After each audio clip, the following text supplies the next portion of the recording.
Ama xəyanəti niyə bağışlaya bilmirsən? Niyə canını yandırır? Çünki inanmışdın axı. Ha? Etibar eləmişdin axı.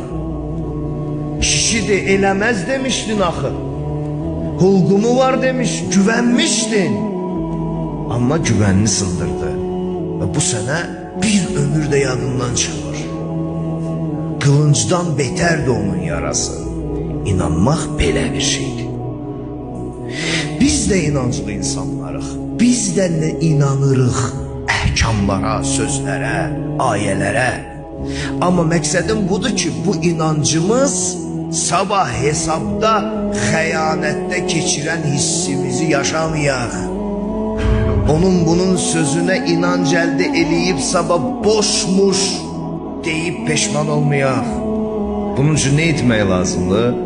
Bir ünvana sadiq qalmaq lazımdır. Məsum ünvanı. Ona sığın, heç nə peşman olmayaq.